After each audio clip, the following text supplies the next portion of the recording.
So at OSC, we are a organization that collects CEO members, CEOs, founders, organizational leaders.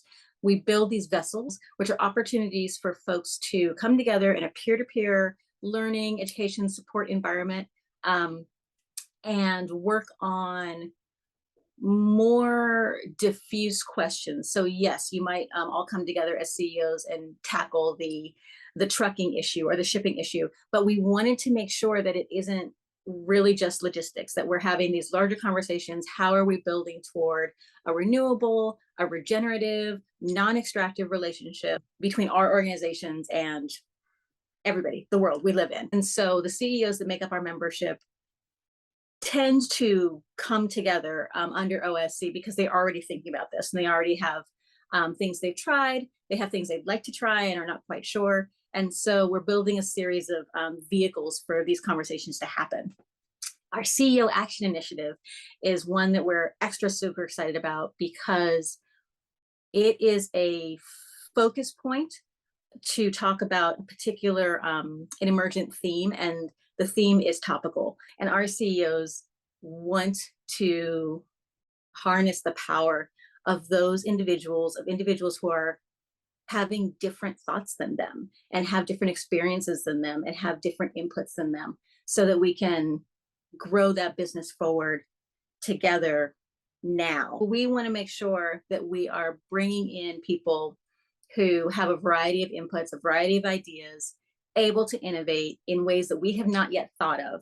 And our CEOs know this. And so they are extra activated around the concept of JEDI, because it isn't just identifying people who you would love to add to your leadership team. It's how do you outreach to different kinds of people than the folks you've been getting?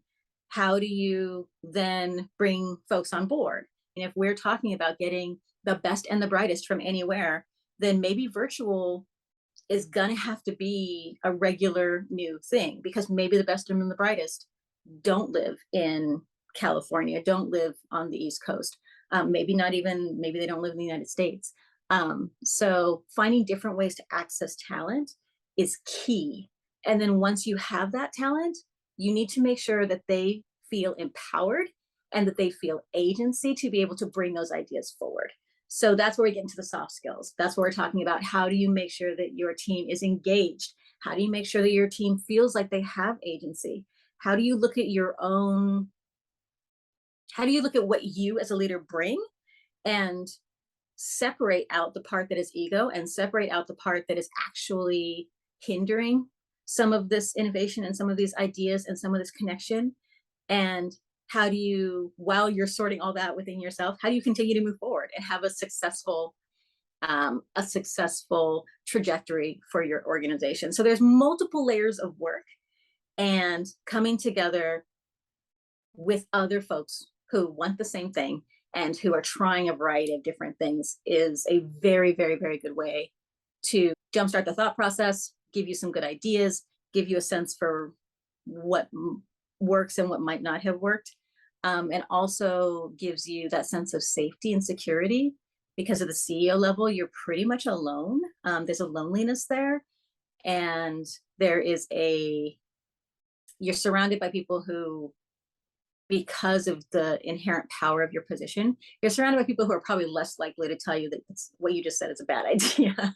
So having that peer grouping where you can have other CEOs let you know that probably that thing you're thinking is not the best idea, also super, super useful for just self-management, self-connection, and feeling like you can be wrong, like you can throw an idea out there, and not have it have these devastating consequences.